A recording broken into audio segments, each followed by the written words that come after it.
શ્રીજી વિચાર સૂત્ર, અને એમાં પણ શ્રી વનસ્પતિકાયના જીવોને આપણે વિચારી રહ્યા છીએ. હવે થોડું આગળ વધવું છે. ગાથાઓના અમુક પદો છે એના આધારે અમુક વસ્તુઓને જોઈ છે. પ્રત્યેક વનસ્પતિકાયના જીવોની આપણે વાત ચાલુ છે એમાં આ લોકો બતાવે છે એગો શરીરે એગો જીવો જે સિંતુતિ પ્રત્યે ફળ ફૂલ ચલિકટ્ઠા મૂલક તાણી બિયાણી. એટલે એમ કે છે કે પ્રત્યેક વનસ્પતિકાયના જે જીવો છે એ મુખ્યત્વે 7 સ્વરૂપે આપણને જોવા મળતા હોય છે. અને 7 સ્વરૂપમાં જુદા જુદા આત્માઓ ત્યાં જાય, એનું એ સ્વરૂપ બને, એ શરીર બને. દરેકને વર્ણ, ગંધ, રસ, સ્પર્શ, આકૃતિ બધું જ મળે. અને દરેકના પોતપોતાના પુણ્ય અને પાપોના આધારે બધી વસ્તુઓ મળતી જતી હોય છે. હવે 7 પ્રકારને સૌથી પહેલા અહીંયા કોમન રીતે જોવા છે, પછી વન બાય વન એને જોવા છે. પહેલા નંબરમાં બતાડે છે ફલ. ફલ ફૂલ ચલ્લી કટ્ઠા. ફળ રૂપે. ફળમાં જેટલા પણ આપણા ફ્રૂટ્સ છે બધા જ જુદા જુદા એની અંદર આવી જાય. હવે આમ જોવા જઈએ તો આપડી વાત કરીએ ને તો સૌથી વધારે આપણને રાગ કોના ઉપર ખબર છે? ફ્રૂટ ઉપર. બધા ફ્રૂટ માંથી રસ નીકળે છે અને દરેકના રસ આપણને ગમે છે. અને દરેકના રસ એક દ્રષ્ટિએ જોશો ને તો કોઈક ને કોઈક રીતે ગુણકારી છે. જોકે વેજીટેબલ્સમાં પણ આવું છે જ, પણ સ્પેશિયલી આપણને આમાં વધારે દેખાશે. તો જેટલા પણ ફળ છે એ દરેકે દરેક ફળ વગેરેની અંદર જે જે નિયમો શાસ્ત્રમાં બતાડ્યા છે એ રીતે જ એને વાપરવાના છે. કોઈ લોકો આ ફલની જોડે આપણા નોર્મલ વેજીિટેબલ્સની પણ ગણતરી કરી લેતા હોય છે. એટલે તમે આમાં ગણો કે પાછળ બીજા કોઈ બીમાં ગણો, પણ આપણો ટાર્ગેટ એ હોવો જોઈએ કે જીવન જીવવા માટે જરૂરી શું છે? તો કે નોર્મલ વેજીિટેબલ્સ, ફળની જરૂર હોય એટલું વાપરવાનું. બિનજરૂરી ફળ પણ વાપરવાના નહીં. અને કદાચ વાપરવા હોય તો અચિત કરીને જ વાપરવાના. હવે એક કલ્પના કરી છે કે આ બધા ફળ ઉગે છે કઈ રીતે? ઝાડ ઉપર લટકે છે. સમજાય છે? જો એક નિયમ યાદ રાખજો, પ્રત્યેક વનસ્પતિકાયમાં ફૂલ હોય કે કોઈ પણ વનસ્પતિ હોય, શરૂઆતમાં એ બધા અનંતકાય હોય. શરૂઆતની જે કૂપણો હોય ને બધી અનંતકાય હોય. પછી બધી સમય જાય એટલે એક જીવ રહીને બાકી બધા ચવી જાય. ફળની અંદર ઘણી વાર ઘણા બધા બીજ હોય છે. ક્યારેક એક બીજ, ક્યારેક 2 બીજ, ક્યારેક 3 બીજ. આ બધા બીજોને પહેલા નંબરમાં જેટલી થાય એટલી જયણા કરવાની છે. જયણા એટલે શું? કે આપણું કોઈ પણ શસ્ત્ર એને અડવું ના જોઈએ. સમજાય છે? પૂર્વના કાળમાં કેરીનો રસ પણ છે ને હાથેથી કાઢતા. ખબર છે? અમુક ફ્રૂટના છાલ વગેરે પણ જે છે ને એ કેવી રીતે નીકાળતા ખબર છે? હાથથી નીકાળતા. મને યાદ છે એક વ્યક્તિ એની દીકરીને સમજાવે છે કે તારા નખ બહુ વધી ગયા છે. તું નખ સાથે અગર ફ્રૂટ સમારશે ને તો એ જીવોને પીડા થશે. જુઓ કેટલી કાળજી છે. સમજાય છે? કોઈ પણ ફ્રૂટના આકારને જોઈને, એના કલરને જોઈને, એના રસને જોઈને, એના ગંધને જોઈને કે એના સ્પર્શને, આમાંથી કોઈ પણ રીતે આપણા સંપર્કમાં આવે તો ક્યાંય પણ આસક્તિ થવી જોઈએ નહીં. આ ખાસ ધ્યાન રાખવાનું. અને એ જીવો પ્રત્યે જેટલી થાય એટલી કરુણા ચિંતાવાની. કયું એવું જીવ હશે જેને આમાં જન્મ પામવું પડ્યું હશે? સમજાય છે? એક જગ્યાએ તો વાત લખી હતી કે કોઈ પણ ફ્રૂટ અગર ફ્રીજમાં મૂકવામાં આવે, વેજીટેબલ્સ માટે પણ, કે તમને એવું લાગે છે કે અંદર ફ્રેશ રહે છે, પણ તમે જોશો ને તો ક્યાંક તમને એની સ્કિન એટલે કે વર્ણમાં પહેલા કરતા જરાક ચેન્જીસ દેખાશે. આનો મતલબ શું થયો ખબર છે?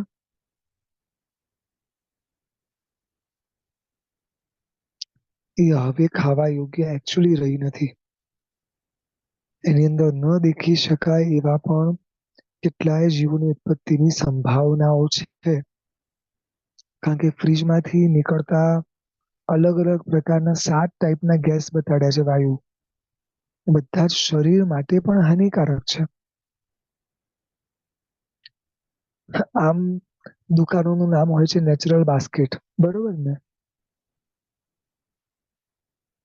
અને રાખે છે ફ્રીજમાં, રાખે છે એસીમાં, અને આપણે ઘરમાં લઈને પણ રાખીએ છીએ શેમાં? ફ્રીજમાં ને એસીમાં. સમજો તમે? એક શાવિકાબેનને અમેરિકામાં જોબ લાગી, બહુ મોટી કંપનીમાં. શાવિકાબેને ના પાડી દીધી જવાની.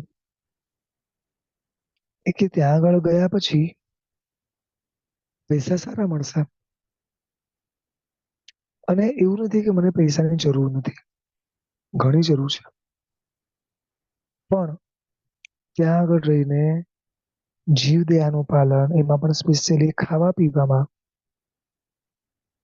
નથી થવાનું. અને નાનપણથી મમ્મીએ જે સંસ્કારો આપ્યા છે, એ સંસ્કારોને ત્યાં આગળ જઈને છોડી દેવાના? સમજાય છે?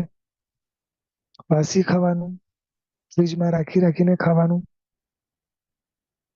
આવી રીતે ફ્રૂટો રાખવાના, આવી રીતે વેજીટેબલ્સ રાખવાના.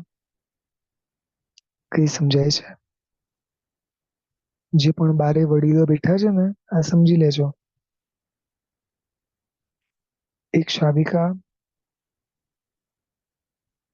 પોતાનું કરિયર બહુ સારું એવું હતું, ભવિષ્ય મોટું દેખાતું હતું, છતાં પણ એણે છોડ્યું. તમે તો બધા કરિયર બનાવીને બેઠા છો, બધું સેટલ કરીને બેઠા છો, દીકરાને સેટલ કરી દીધા, એવા અહીંયા ઘણા લોકો છે. છતાંય અમુક અમુક દેશો છૂટતા નથી. મારું એવું કેવું નથી કે કોઈ જગ્યા ખરાબ છે. સમજાય છે? જ્યારે જે સંજોગો હોય, જે પ્રમાણે હોય, કદાચ જવું પડે, કરવું પડે. પણ હવે જ્યારે આપણી પાસે શક્તિ છે, સમર્થતા છે, તો વિદેશોમાં ફરવા જવાનું પણ ટાળવાનું. અને વિદેશોમાં જેટલું ઓછું રહેવાય એટલું ટ્રાય કરવાનું. કારણ કે પ્રભુની આજ્ઞા પાળવી એ આપણા માટે વધારે મહત્વનું છે. આ લક્ષ્યમાં રાખીને કરવાનું. બરોબર છે? થોડા આગળ વધીએ છે. પ્રત્યેક વનસ્પતિનો બીજો પ્રકાર છે પુષ્પ. એટલે કે ફળ પછી ફૂલ, ફૂલ જુદા જુદા પ્રકારના જે પુષ્પો છે તે. હવે આપણે પુષ્પની કેટલી જાતિ જાણીએ છીએ? બહુ ઓછી. પરંતુ અહીંયા શાસ્ત્રમાં હજારો જાતિઓ બતાડી છે. અને પુષ્પ તો ક્યાં ક્યાં ઉગે છે? જમીન ઉપર ઉગે છે, ઘણા પાણીની અંદર ઉગે છે, ઘણા કીચડની અંદર ઉગે છે. કેટલી બધી જાતિના પુષ્પો હોય છે. હવે ઘણાને આ પુષ્પનો રાગ હોય છે. એકબીજાને બર્થડેમાં, અલગ અલગ પ્રસંગોમાં આ પુષ્પો આપતા હોય છે. ઇવન લગ્ન પ્રસંગમાં સારા એવા પુષ્પોના શણગાર કરતા હોય છે. સમજાય છે? કદાચ આની સામે તરત એક પ્રશ્ન જાગે, તો પછી જિનાલયમાં શું થાય છે? ત્યાં પણ તો પુષ્પ જ ચડાવે છે. ત્યાં પણ તો પુષ્પોના જ શણગાર થાય છે. સમજાય છે? બધે બંધ થવું જોઈએ. બુદ્ધિની દ્રષ્ટિએ પ્રશ્ન એકદમ સાચો છે, પરંતુ થોડા ઊંડાણથી વિચારવા જઈએ ને તો પૂર્વે મેં એક વાત કરી હતી, પરમાત્માને સ્પર્શ થનારું પાણી અને પરમાત્માને સ્પર્શ થનારા પુષ્પ સમજાય છે, સદગતિને પામે છે, ભવ્યત્વની છાપ ઉભી કરે છે. સમજાય છે. આ બધા જીવોને આમાંથી બહાર નીકળવાનો કોઈ રસ્તો જ નથી. એ આ ભાવમાં એવું શું કરશે કે જેના કારણે આ ભાવમાંથી બહાર નીકળી શકશે? બતાડો ચાલો. એના માટે કઈ સારું કરવા માટે છે ખરી? હા, પરમાત્માની પુષ્પ પૂજા, પરમાત્માના પુષ્પનો શૃંગાર વિવેક દ્રષ્ટિ રાખીને કરવાનો છે, એ વાત ચોક્કસ છે. ઘણા એવા શ્રાવકો છે જેવા પુષ્પ હોય એઝ ઇટ ઇઝ પરમાત્માને અર્પણ કરે છે, પણ ઘણા લાગણીવશ કે અજ્ઞાનતાવશ પુષ્પને જોર જોરથી ખુલીને પરમાત્માને અર્પણ કરે છે. આમ ન કરાય. ઘણા લોકો પુષ્પની માળા લે છે પરમાત્માને અર્પણ કરવા, પણ એ ગૂંથેલી જ હોવી જોઈએ. સોયથી વિંધેલી એક પણ પુષ્પની માળા ચાલે નહીં. સમજાય છે? જો વિવેક દ્રષ્ટિ સાથે જો બધી વસ્તુ કરવામાં આવે ને તો ક્યારેય નિંદા નહીં થાય. ફરી રિપીટ કરું છું, વિવેક દ્રષ્ટિ સાથે જો કરવામાં આવે તો ક્યારે જૈન શાસ્ત્રની નિંદા નહીં થાય. બધું વ્યવસ્થિત સાચવીને કરવાનું. ઘણા લોકોને પુષ્પ જોવા ગમે, એટલે છે ને ઘરમાં ચારે બાજુ મોટા મોટા છોડ ઉગાડેલા હોય. શેના માટે? ખાલી જોવા ગમે છે એના માટે. ઘણા લોકોને સુગંધ ગમે એટલા માટે આવા પુષ્પની હારમાળા ઉભી કરે છે. જો આ બધી આસક્તિઓ આપણને એમાં જન્મ આપશે. જવું છે એમાં? હા, તમારી શક્તિ હોય તો આ બધા પુષ્પને નવકાર સંભળાવો. ખ્યાલ આવે છે? પુષ્પની વચ્ચોવચ્ચ જે હોય ને એમાં તો કેટલા બધા જીવો હોય. અને એમાં બી મેં કીધું ને શરૂઆતમાં જે નાના નાના પુષ્પ હોય, ઉગતી કુપળ વગેરે હોય, એમાં તો હજારો જીવો હોવાની પોસિબિલિટી છે. સમજાય છે બરોબર? એટલે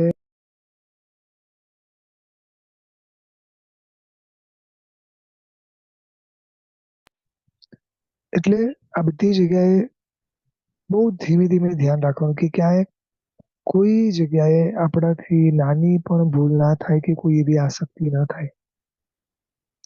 ઘણા લોકો રંગોળી પોતાના ઘરે કરવામાં કે બધામાં પુષ્પના શણગાર કરતા હોય છે. ઘણા લોકો પુષ્પને તોડતા હોય છે. નહીં કરવાનું. સમજાયું? ગઈકાલે પણ આ વાત થઈ હતી, આજે પણ ખાસ કહું છું. નવકાર સંભળાવો, સાથ આપો, સમાધિ આપો, જે થઈ શકે એ કરો. બસ એવું કંઈક કરો કે આ જીવ આ નવકારને સાંભળીને સીધો સદગતિમાં આવે. સમજાય છે? આ કરુણા ભાવ લાવો. પછી આવે છે ત્રીજા નંબરમાં પ્રત્યેક વનસ્પતિકામાં ફળ, ફૂલ અને છાલ. ત્રીજા નંબરમાં આવે છે છાલ. છાલ છે ને આમ જોવા જઈએ તો 3 આવતી હોય છે. એક ઝાડની છાલ જે જનરલી આપણને દેખાતી હોય છે, બરોબર છે? હવે એવી રીતે બીજી પણ છાલ આવતી હોય છે કે આપણે ફળની છાલ આવતી હોય છે, નોર્મલ આપણા વેજીટેબલ્સની છાલ આવતી હોય છે. આ બધાની છાલ તો આવતી જ હોય છે. એટલે આ બધા કરતા પણ કઈ છાલમાં અહીંયા કે છે કે ઝાડની જે છાલ છે ને એની અંદર જીવ હોવાની પૂરેપૂરી શક્યતા છે. પણ ફળ અને સબ્જીની જે છાલ છે એમાં અલગથી જીવ ના હોય, એની અંદર હોય એટલે કનેક્ટેડ આખું હોય, અલગથી ના હોય. હવે આ સમજવાનું કારણ શું છે કે આ જે ઝાડની છાલ છે, ઘણી વાર લોકો એને ઉખાડતા હોય છે. ઘણી વાર એને ઉખાડીને લાકડાઓ બનતા હોય છે. કારણ કે આપણા ઘરમાં ફર્નિચર બનાવવા માટે આ બધા લાકડાની છાલને ઉખેડવું પડતું હોય છે. જ્યારે આપણી આજુબાજુ આવે ઝાડ દેખાય, એ ઝાડની છાલ દેખાય, તો એને નવકાર સંભળાવવાનો, એને જોઈને કરુણા લાવવાની કે કોઈક આવશે અને આખા ઝાડની છાલ ઉખેડી નાખશે. પરમાત્મા આને શાતા મળે. કારણ કે કોઈ પણ ફર્નિચર બનાવવા માટે છાલ વાળું કોઈને ફર્નિચર ગમતું નથી. એટલે બધા એને ઉખેડવાના તો છે જ. સમજાયું? ચાલો, ચોથા નંબરમાં બતાડે છે ફલ ફૂલ છલ્લી કથા કાષ્ટ એટલે કે લાકડાઓ. હવે જનરલી આની અંદરનું જે ભાગ હોય છે, આપણે એને લાકડું કહીએ છીએ. પલ્લીતાણાની જાત્રા શેના આધારે કરીએ છીએ? લાકડીના આધારે. સમજાયું ને? તો આ બધું જ એક જીવનું અંદરનું શરીર છે. એ જીવના શરીર કેવા હશે, અંદરથી કેવા મજબૂત હશે, કે જેના કારણે ભવિષ્યમાં આપણે એને વાપરતા થઈ ગયા. એટલે આપણે બે વસ્તુ કરવાની છે. એક તો આપણા ઘરમાં લાકડાના વપરાશ ઓછા કરવાના. એનો મતલબ શું થયો ખબર પડી? ફર્નિચર ઓછા વસાવાના. પૂર્વના કાળની અંદર ચૂલો સળગાવતા અને ચૂલા સળગાવવા માટે લાકડાઓ નાખતા. અત્યારે ચલો આપણે એ દોષથી કદાચ બચી ગયા, રાઈટ? પણ આવી રીતે બીજા ઘણા દોષોથી આપણે રોજ ભરાઈ ગયા. થોડું હજી એક સ્ટેપ વિચારીએ કે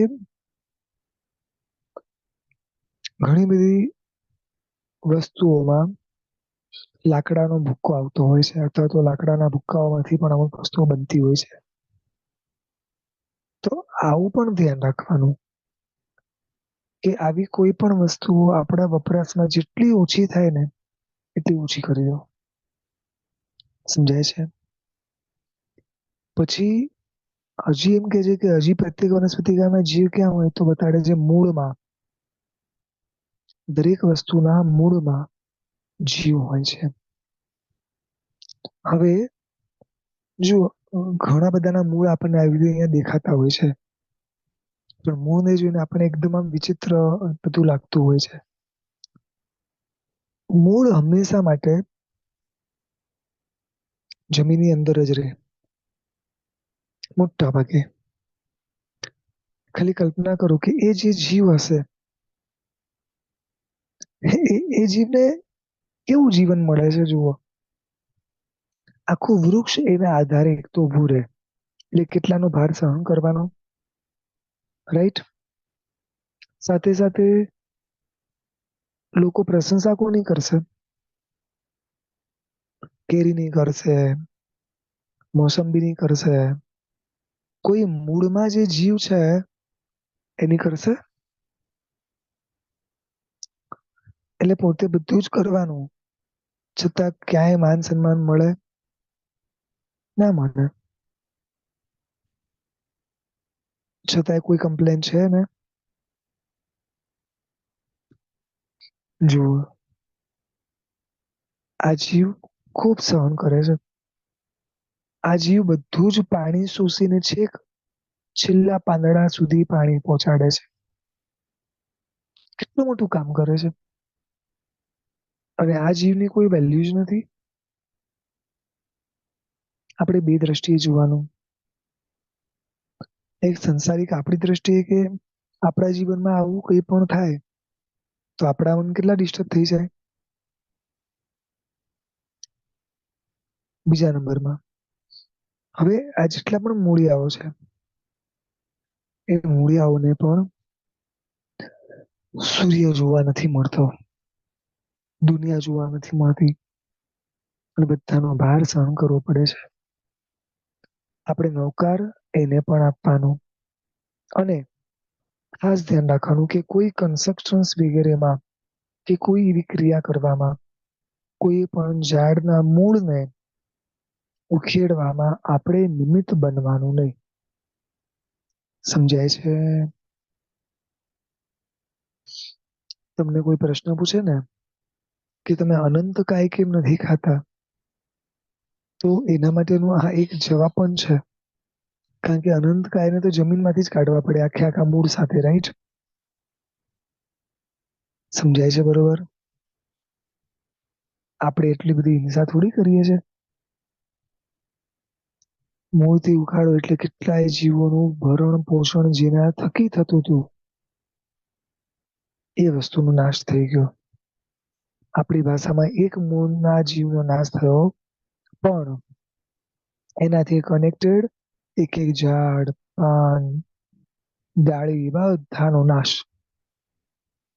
કઈ સમજાય છે? ક્યાંક આપણા બિલ્ડિંગના કમ્પાઉન્ડમાં કે ક્યાંક એવી એવી જગ્યાએ આવું બધું થતું હોય છે. ઘણા લોકો કપાવતા હોય છે.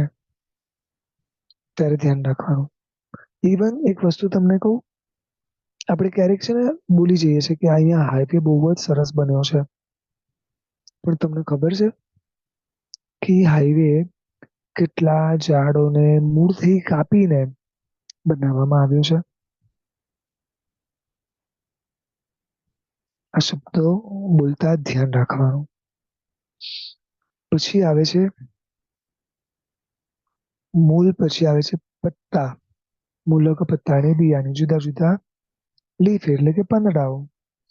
હવે તમે પ્રત્યેક વનસ્પતિકામાં જોશો ને તો અહીંયા જેવી રીતે એક એક આમ તમને સાંધા દેખાય છે, આ બધું દેશ દેખાય છે ને, એ સાધારણ વનસ્પતિકામાં ક્યારે નહીં દેખાય. હવે આપણે કયા કયા પત્તાઓ ખાઈએ છે અને એ કેમ ખાઈએ છે ને ક્યારે ખાવાના છે, એ બધી મર્યાદાઓ આપણે ત્યાં આપેલી છે. તાંદળજા, કોથમીર કે અમુક જેને ભાજીપાલામાં ગણીએ છીએ આપણે ખાવાની છૂટ છે, પણ એ પણ 4 જ મહિના. અને પણ વિવેક દ્રષ્ટિ રાખીને, ધ્યાન રાખીને, રાઈટ? એમાં બી ઘણા લોકો પાન ખાતા હોય છે, ખબર છે તમને? પાન ખવાય કે ના ખવાય? પાન ખાવામાં શું દોષ છે?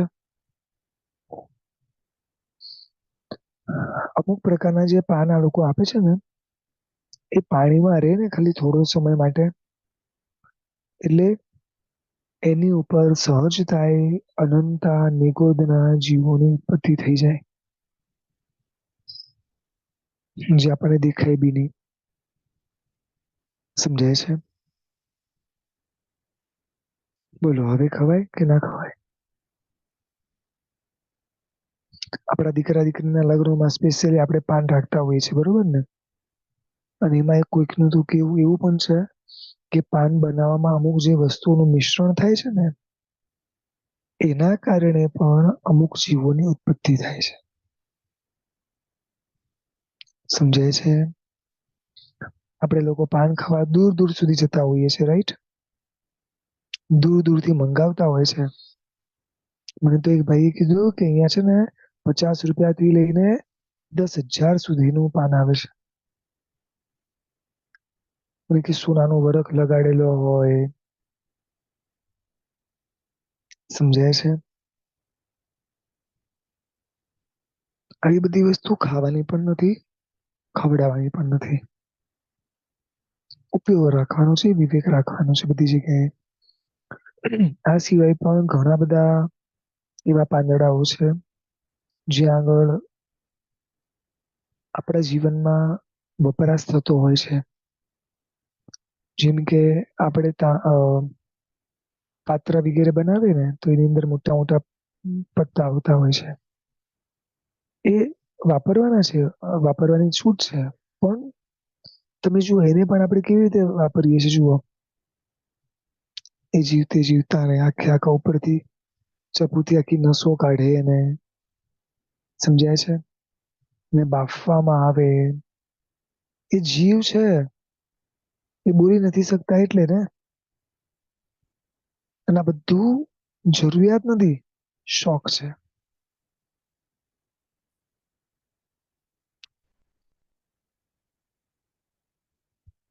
ઘણી એવી જગ્યાઓ છે જ્યાં આગળ 12 મહિના આ મળતા હોય છે પાત્ર. ઘણા લોકોને કેરીના રસ સાથે જોઈએ, ભલે પછી ખવાય કે ના ખવાય. કારણ કે અમુક સિઝનમાં જ ખવાય છે, પછી તો ખવાતા બી નથી 4 મહિના સિવાય.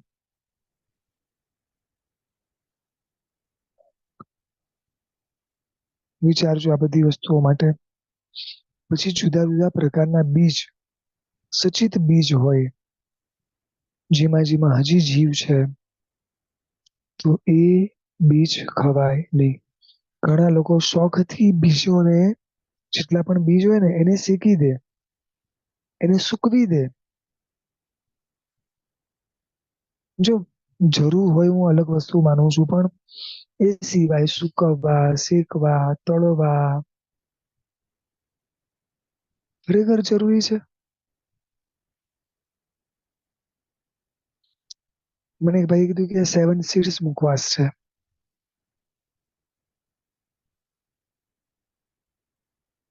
હવે કેટલું વધ્યું છે. આનાથી આમ થાય, આનાથી આમ થાય, આનાથી આ વસ્તુ કંટ્રોલમાં આવે. ભઈલા તું જીવની હિંસા નહીં કરે ને તો એમને બધું કંટ્રોલમાં આવી જશે.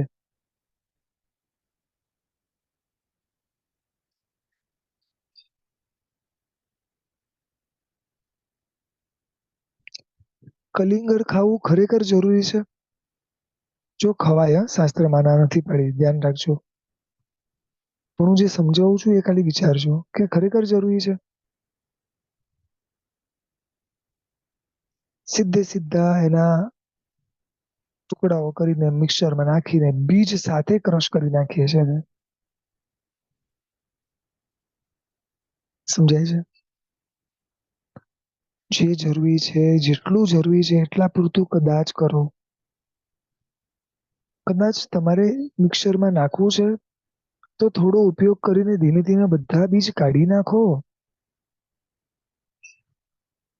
સમજાય છે?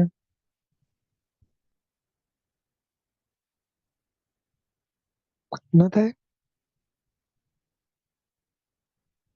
થોડો ઉપયોગ રાખીએ ને તો આપણા જેવા કેટલાય જીવોના જીવન બચી શકે એમ છે. તમે બારે જીવદયાનું કામ થોડું ઓછું કરજો. સમજાય છે? ઘરમાં ચાલુ કરો.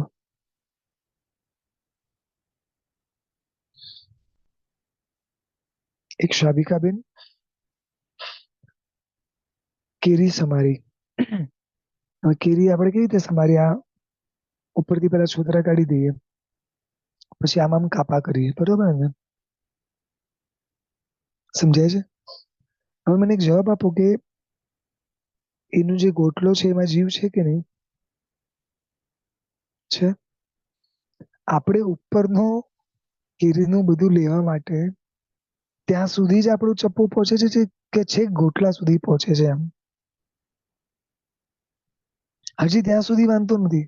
વાંધો તો છે જ, મિચ્છામિદુક્કડમ. પણ હજી આપણે કેટલું આગળ કરીએ ખબર છે? એ ચપ્પુથી આખે આખા ગોટલાને, સમજી ગયા ને? જોયું છે આવું? એક જીવ છે,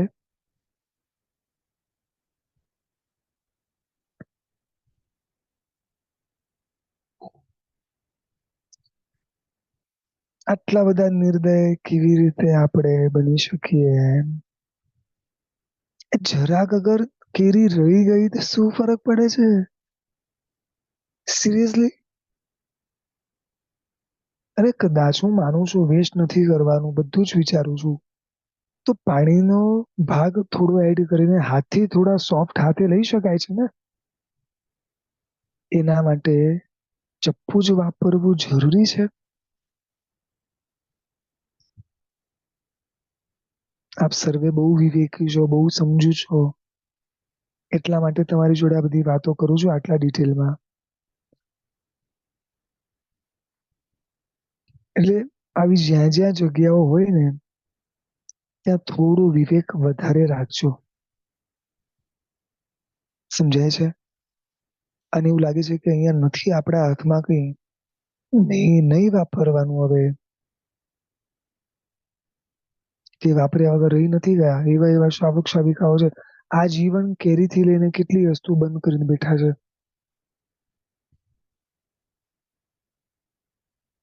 ખ્યાલ આવે છે?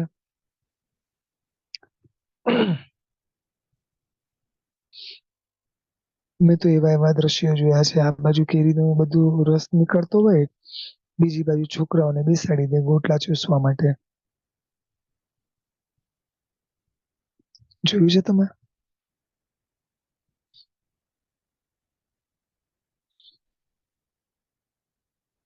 આપણો હાથ અથવા તો આપણી નાનકડી આંગળી એક નાનકડું દીકરું જોરથી બટકું ભરી દે તો કેવું લાગે આપણને? વેદના થાય કે ના થાય? આજ નાનકડો દીકરો પેલા ગોટલાને ચૂસતા ચૂસતા એના દાંત અડી જાય, બટકું ભરાઈ જાય, તો એ અંદર રહેલા જીવને વેદના થાય કે ના થાય?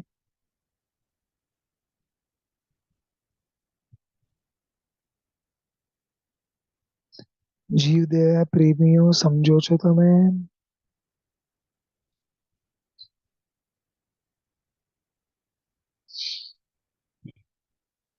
કેટલું સરસ બિરુદ આપ્યું છે ને આ લોકોએ આપણને, જીવદયા પ્રેમી. ગુડ. મારા જીવન તો આ બિરુદ લાગે જ નહીં. હિંસાઓ જેટલી કરે છે ક્યાંથી લાગે? ધન્યવાદ છે, લોકો આપણા ઉપર આટલો વિશ્વાસ કરે છે. ચાલો, એટલે ધ્યાન રાખવાનું બીજમાં કે આવા જે પણ ગોટલા વગેરે છે દરેકમાં જીવ છે. યોગ્ય વપરાશ થતો હોય એ રીતે કરવાનો. ઘણા લોકો અંદરના જે ગોટલાની અંદર ગોટલી છે ને એને ખાવા એને સુકવતા હોય છે. એને પછી મુખવાસ બનાવીને અલગ રીતે વાપરતા હોય છે. ચાલે?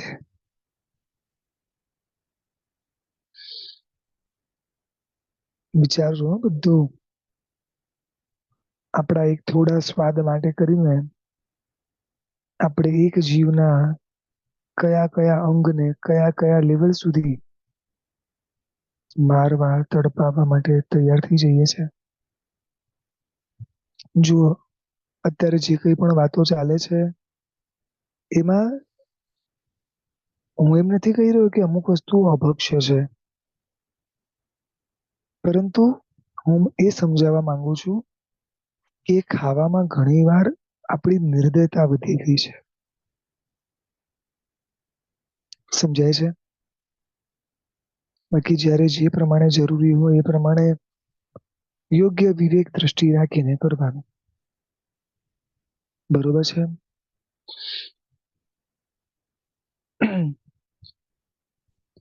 શું આવી રીતે 7 પ્રકારે જે શાસ્ત્રમાં અહીંયા બતાડ્યા છે એ જસ્ટ આપ સાથે શેર કર્યા. આ સિવાય પણ પ્રત્યેક વનસ્પતિ ગાયના જે મુખ્ય 7 ભેદો હતા એ સિવાય જે આપણે વેજીટેબલ્સ વગેરેની વાતો કરી એમાં પણ આવી રીતે ઘણી બધી વસ્તુઓમાં ધ્યાન રાખવાનું છે. હજી શાસ્ત્રમાં બીજી રીતે 12 પ્રકાર પ્રત્યેક વનસ્પતિ ગાયના બતાડ્યા છે. પેલા એ જસ્ટ આપની સાથે શેર કરી દઉં, પછી આપણે આગળ વધીએ. એક શ્લોક છે એમાં આખી વાત છે રૂખા ગુચ્છા ગુમના, એટલે આ છે ને આગમમાં બતાવેલી વાત છે, જસ્ટ શેર કરું છું કે વૃક્ષો હોય, વૃક્ષ વૃક્ષા એટલે આમ છે, નીમ છે, પીપલ છે, બરગદ, આ બધા કેવા છે એક ગુટલી વાળા છે કે જેની અંદર એક ગોટલી હોય, અને ઘણા બધા એવા પણ હોય કે જેમાં અનેક બીજ હોય. આવા આવતા હોય છે ઘણા બધા જે આપણા ધ્યાનમાં છે જ. તો આવા અલગ અલગ પ્રકારના પણ વૃક્ષો શાસ્ત્રમાં બતાડ્યા છે. બીજું બતાડ્યું છે ગુચ્છા. એટલે શું કે જેના પત્તાઓ આમ બારોબાર ગુચ્છાથી ભરેલા હોય છે. જો શાવિકાબેન અહીંયા એક આપણી સાથે ફોટો શેર કરી રહ્યા છે, આપણને બતાડી રહ્યા છે. આ વૃક્ષનો ફોટો છે. સૌથી પહેલો જે આપણે હમણાં વાત થઈ તે. હવે બીજો જે આપણે વાત કરી છે ગુચ્છા. આમાં એના બધા કેવા હોય ખબર છે? પત્તાઓ આખા ઝુંડમાં હોય, આપણી ભાષામાં ગુચ્છાઓમાં હોય. આ બેંગન છે, ઘમાસો છે, બીજોરા છે, તગોદ કરીને છે, કસુંદરો કરીને છે, કરીલ કરીને છે. આવા બધા વનસ્પતિઓ આમાં આવી રીતે ઉગતા હોય છે. પછી ત્રીજા નંબરમાં ગુમ્મા કરીને છે. આનું છે ને થડનો વિકાસ ના હોય, એટલે જો તમને એનું થડ તો દેખાતું જ નથી. નીચેથી સીધી ડાળીઓ ફૂટી જાય છે અને એને ગુલ્મ આનું નામ છે. અને નવમાલથી કટસરૈયા, બંધુજીવક, જુઈ, મોગરા આ બધા આમાંથી ઉગતા હોય છે. આ સિવાય પણ બીજા ઘણા બધા હોય છે. પછી લતા ચોથા નંબરમાં, કે જે છે ને વૃક્ષ છે કે થાંભલા છે કે કોઈ બી એવી વસ્તુઓ મળી જાય જેના આધારે ઉપર ચડતી જાય. એના જુદા જુદા ઘણા નામો છે. પદ્મલતા, નાગલતા, અશોકલતા, ચંપકલતા, શ્યામલતા વગેરે. દરેકની પાછળ ઘણા બધા કારણો છે. કોઈ ઔષધિમાં કે કોઈ જુદી જુદી રીતે બધી વસ્તુઓ વપરાતી હોય છે. પછી પાંચમા નંબરમાં વલ્લી કરીને આવે છે, આપણી ભાષામાં વેલ. કદ્દુની વેલ, કાકડીની વેલ, તુરિયાની વેલ, લૌકીની વેલ, આ બધી વેલ આવતી હોય છે. મોટા ભાગે આ બધી વેલો છે ને જમીન પર ફેલાયેલી હોય છે અને એને આ બધી વેલ તરીકે કહેવાય છે. પછી છઠ્ઠા નંબરમાં પવ્વગા કરીને છે. હવે પવ્વગા એટલે શું? એનું મૂળ શબ્દ છે પરવગ. એ છે ને કેવી હોય ખબર છે? જેમાં પર્વ એટલે કે ગાંઠ હોય છે. જેમ કે અહીંયા જે છે ને એ આપણે જુઓ સુગર કેન એટલે કે શેરડીના સાઠાઓ અહીંયા તમને બતાડેલા છે. એમાં જુઓ મોટા ભાગે બધે ગાંઠ હોય ને વચ્ચે વચ્ચે, એટલે ગન્ના છે, વાંસ છે, બેજ છે, આ બધી વસ્તુઓ આવતી હોય છે. પછી સાતમા નંબરમાં છે તીર્ણ એટલે કે ઘાસ. જુદા જુદા પ્રકારના અનેક પ્રકારના ઘાસ ઉગતા જ હોય છે. લગભગ વનસ્પતિમાં વધારે પ્રમાણ તમને આનું જોવા મળશે. કારણ કે બીજું કઈ નહીં હોય ને તો ઘાસ તો લગભગ બધી જગ્યાએ તમને જોવા મળશે. પછી આઠમા નંબરમાં છે વલય કરીને. હવે છે ને આ એવું છે કે આની છાલ છે ને એકદમ ગોળ ગોળ હોય છે. હવે આના દાખલાઓમાં એવું આવે છે કે સોપારી છે, ખજૂર છે, આવી બધી વસ્તુઓ ઘણી બધી આમાં આવતી હોય છે. તાલ, તમાલ, દેવદાર, જવંત્રી, લોંગ વગેરે. પછી નવમા નંબરમાં હરી એટલે શું? આ બધા જુદા જુદા પ્રકારની એટલે ભાજી, આપણી ભાષામાં કોથમીર, મેથી, આ બધી જુદી જુદી પ્રકારની ભાજીઓ. આમાં પણ ઘણા બધા આ વનસ્પતિના જુદા જીવો છે. પછી 10મા પ્રકારમાં છે ઔષહી એટલે કે ધાન્ય, ગ્રેન્સ જુદા જુદા. એમાં ચોખા આવી જાય, ઘઉં આવી જાય, જુવાર આવી જાય, બાજરી આવી જાય. આ બધામાં પણ જુદા જુદા પ્રકારના ઘણાય જીવો છે. પછી 11મા નંબરમાં છે જલરૂહ. એટલે શું? જે જલમાં ઉગે, જે આપણે પૂર્વે વાત થઈ એ પ્રમાણે. જેમ કે પદ્મ, કમળ વગેરે જે આવે છે ને, શ્વેત કમળ છે, આ બધા. કોઈ સૂર્યના પ્રકાશથી વિકાસ પામવા વાળા પણ ગુલાબી કમળ હોય છે. તો આ બધા આની અંદર ઉત્પન્ન થતા હોય છે. પછી કુણહ કરીને આવે છે. આ બધા કેવા હોય? કુણહ જમીનને ફાડીને એ બહાર નીકળતી વનસ્પતિઓ છે. અને શાસ્ત્રમાં એના આય વગેરેના 10 પ્રકારો બતાડેલા છે. આપણે અત્યારે એના ડિટેલમાં નથી જવું. આને લગભગ સાધારણ વનસ્પતિ કાયની અંદર સમાવેશ આપવામાં આવતો હોય છે. તો આવી રીતે આ 12 પ્રકારના પણ અહીંયા પ્રત્યેક વનસ્પતિ કાયના જીવોની વાતો અહીંયા આવતી હોય છે. હવે આ બધું જ થોડું થોડું થોડું આપણે જાણ્યું, થોડું થોડું સમજ્યું. હવે આપણે ક્યાં કઈ રીતે શું ઉપયોગ રાખશું? જોકે ઓલરેડી આના વિશે ઘણી બધી આપણે વાતો થયેલી છે, પણ છતાં આપણે ત્યાં કોઈ બી વસ્તુ એવી છે જે ન ખવાય એવી આપણા ઘરોમાં છે? ચેક કરવાનું પહેલા કે મારા ઘરમાં એવી કોઈ વસ્તુ છે જે ખરેખર ખવાય એવી નથી અને છતાં હું ખાઉં છું. જેમ ગઈકાલે ડ્રાયફ્રૂટ ની વાત કરી હતી, એવી રીતે અનંતકાય વગેરેની વાત છે. હવે થોડું ધ્યાન અહીંયા રાખવા માટે કહે છે કે જેટલા પણ જીવોને આપણે સ્ટોર કરીએ, માં ઘઉં, બાજરી વગેરે બધી વસ્તુઓ, તો એમાં શું શું તમે મિશ્ર કરો તો એમાં જીવની ઉત્પત્તિ ઓછી થાય કે ના થાય? તો એમાં કહે છે કે ધાણા જીરાના જે પાવડર હોય છે એની અંદર શેકેલું પાકું મીઠું અગર મિશ્ર કરવામાં આવે તો એમાં જીવાત પડતી નથી. પીપળા મૂળ વગેરેના ડબ્બામાં પારાની થેપલી અગર મૂકવામાં આવે તો એમાં પણ જીવાતો પડતી નથી. ચાની જે ભૂકી છે, આપણે ગઈકાલે પણ વાત થઈ હતી કે ચાળીને વાપરવાની છે.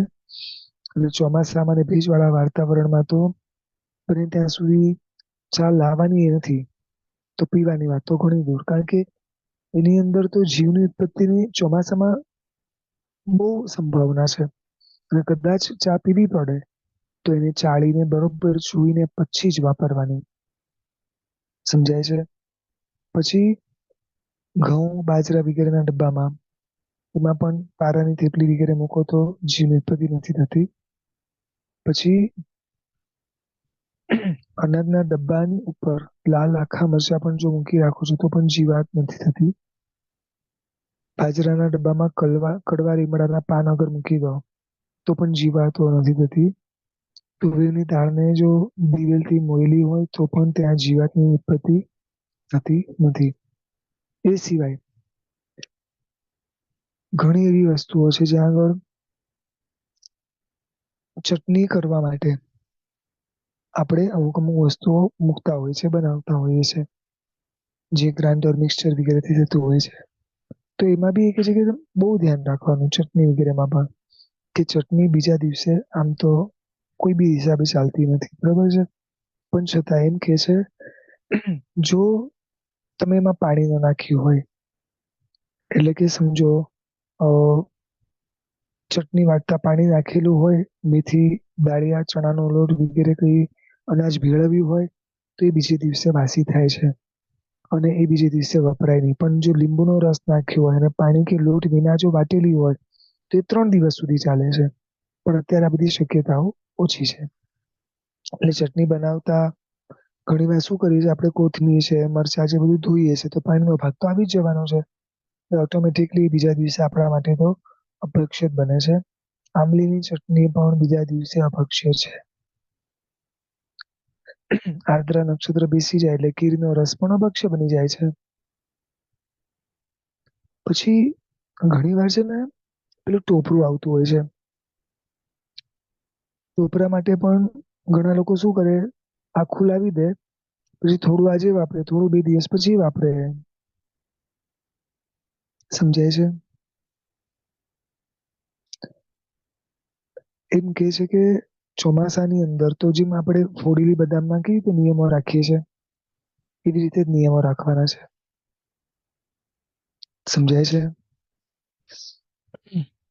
ટોપરું લીલું હોય કે સૂકું હોય, શિયાળામાં, ઉનાળામાં તમે વાપરી શકો છો, પરંતુ ચોમાસામાં તો આજનું ફોડેલું આજે વાપરવાનું, કાલે ન ચાલે. હા, તમે એને પેલા આપણે બદામને જેમ કેવી રીતે કરીએ છીએ, તળી દઈએ છે તો 15 દિવસ સુધી ચાલતી હોય છે. આજની ફોડેલી બદામ મેં આજે એને તળી દીધી ઘીમાં કે તેલમાં, તો 15 દિવસ જેમ ચાલે ને, તો આ ટોપરાને અગર તમે એવી રીતે કરી દેશો તો વાંધો નથી. સમજાય છે બરોબર?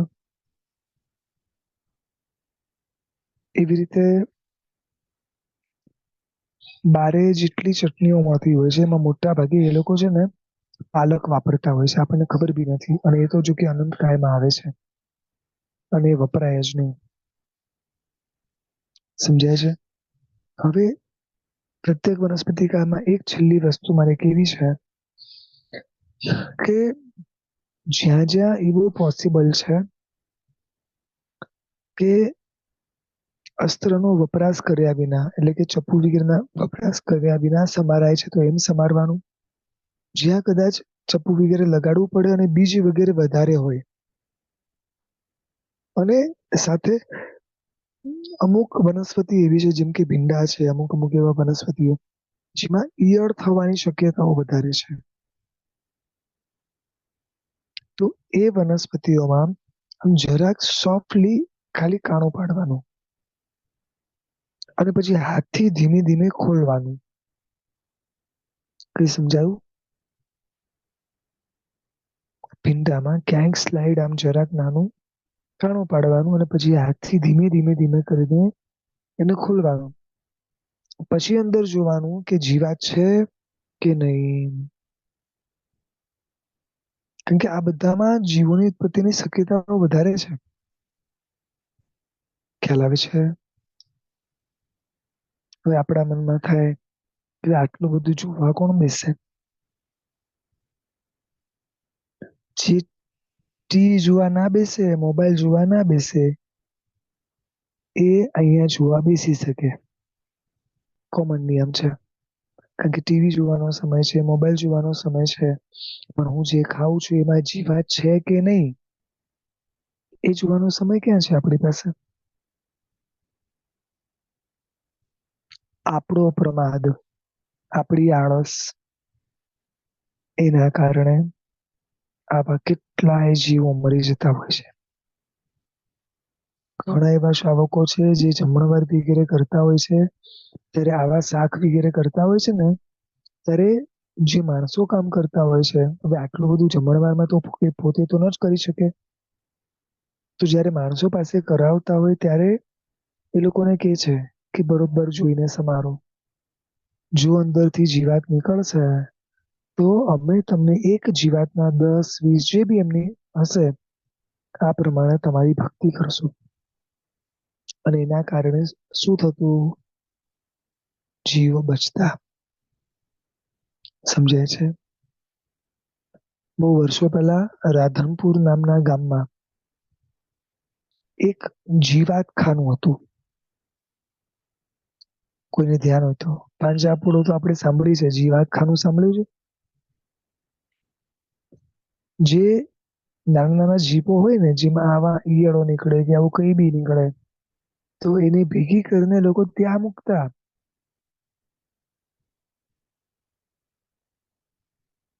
વિચારજો, એ સમયના શાવકો, એ સમયના લોકો ખરેખર એમના હૃદયમાં કેટલી કરુણા હશે ત્યારે જ આ બધી વસ્તુ કરે ને. એટલે આ બધું જાણવાનું, વિચારવાનું, કરુણા ભાવમાં રમવાનું, જેટલા બને એટલા પાપોથી છૂટવાના પ્રયત્ન કરવાના. કરશો પ્રયાસ? થોડા થોડા. પ્રમાદ થોડો ઓછો કરજો તો ગવાર હાથથી સમારી શકશો. પ્રમાદ થોડો ઓછો કરશો તો ફ્રૂટની છાલ પણ ધીમે ધીમે હાથથી કરી શકશો. પ્રમાદ થોડો ઓછો કરશો તો દરેક બીજને સોફ્ટલી સાઈડમાં કરી અને પછી બાકીનું આપણે વાપરી શકશું. આપ સર્વે ખૂબ વિવેકી છો, ખૂબ ધ્યાન રાખજો. આ દરેક જીવો પ્રત્યે કરુણા કરજો. અત્યારે એ લોકોની હાલત બહુ ખરાબ છે. આખા વિશ્વમાં જૈન સિવાય એમના દર્દને સમજનાર બહુ ઓછા છે.